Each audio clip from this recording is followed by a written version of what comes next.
नमस्कार, one India Hindi में आपका स्वागत है। मैं हूं शिखा थोरिया। देश के पहले सीडीएस बिपिन रावत अब इस दुनिया में नहीं है।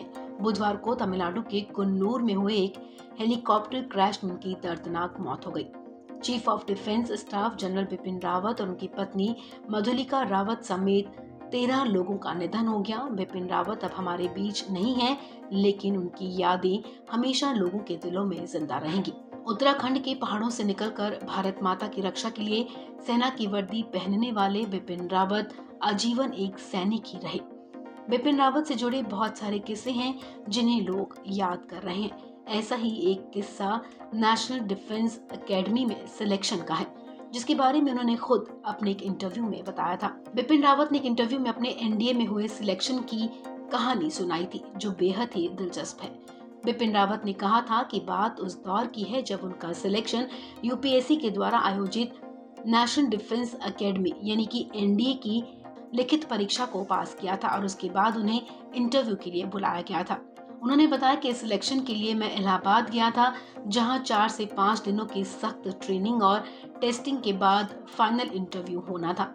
इंटरव्यू के लिए सभी कैंडिडेट एक कमरे के बाहर लाइन में खड़े थे और इस दौरान मैं नर्वस था, क्योंकि यही वो मौका था जब एनडीए में एंट्री मिल सकती थी। अगर ये पास होता तो ठीक, नहीं तो एनडीए में दाखिला मुश्किल था। Chief of defence staff Bipin Rawat ने आगे कहा, आखिरकार मेरी बारी आई। मैं अंदर गया। सामने एक ब्रिगेडियर रैंक के ऑफिसर थे जो मेरा इंटरव्यू लेने वाले थे। उन्होंने बताया कि शुरू में मुझसे 4 या 5 सामान्य सवाल पूछे, जिसके बाद मैं सहज हो गया। इसके बाद उन्होंने मेरी हॉबी पूछी। मैंने उन्हें बताया कि मुझे ट्रैकिंग का बेहद ही शौक है।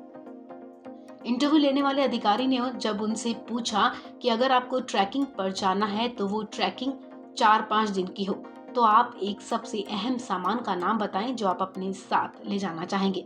इस पर बिपिन रावत ने कहा कि मैंने कहा कि ऐसी स्थिति में मैं अपने पास माचिस की डिबिया रखूंगा। इस पर अधिकारी ने पूछा, माचिस ही क्यों? तो बिपिन रावत ने कहा कि माचिस से मैं बहुत सारे काम कर सकता हूँ। बिपिन रावत का इंटरव्यू लेने वाले अधिकारी ने उन पर दबाव बनाया कि वो अपना उत्तर बदल लें। वो किताब, बोतल या चाकू भी ले जा सकते हैं। इस पर बिपिन रावत ने कहा कि जब आदिकाल में मनुष्य जंगलों में रहा करता था, तब उसने सबसे पहले आग की खोज की थी, इसलिए मेरी नजर में माचिस की डिबिया ही सबसे ज्यादा जरूरी है। बिपिन रावत ने बताया कि इसके बाद अधिकारी ने मुझे थैंक यू बोल दिया और मैं इंटरव्यू देकर रूम से बाहर आ गया। उन्होंने कहा कि मुझे नहीं पता था कि मेरा वो जवाब सही था या नहीं, लेकिन हाँ, इसके बाद मेरा एनडीए में सिलेक्शन हो गया। ऐसे में मुझे लगता है कि माचिस की डिबिया वाला उत्तर देने के बाद ही मेरा वहां सिलेक्शन हुआ है। वहीं अब छात्रों को सीख देते हुए एक बार बिपिन रावत ने कहा था कि जिंदगी में आपके सामने भी रोजाना कई मौके आएंगे जब आपको लगेगा कि आपका फैसला सही है या नहीं, एक फैसले पर कायम रहा जाए या नहीं। लेकिन एक बार अगर आप कोई फैसला ले लेते हैं तो आपको उस फैसले के प्रति समर्पित होकर उसे डिफेंड करना ही होगा। बिपिन रावत ने कहा था कि आप उस फैसले पर आगे बढ़िए। आज भले ही जनरल बिपिन रावत हमारे बीच नहीं है, लेकिन उनकी ये सीख भारत के लाखों युवाओं और मिलिट्री कैडेट के लिए प्रेरणा है। इस खबर में फिलहाल इतना ही।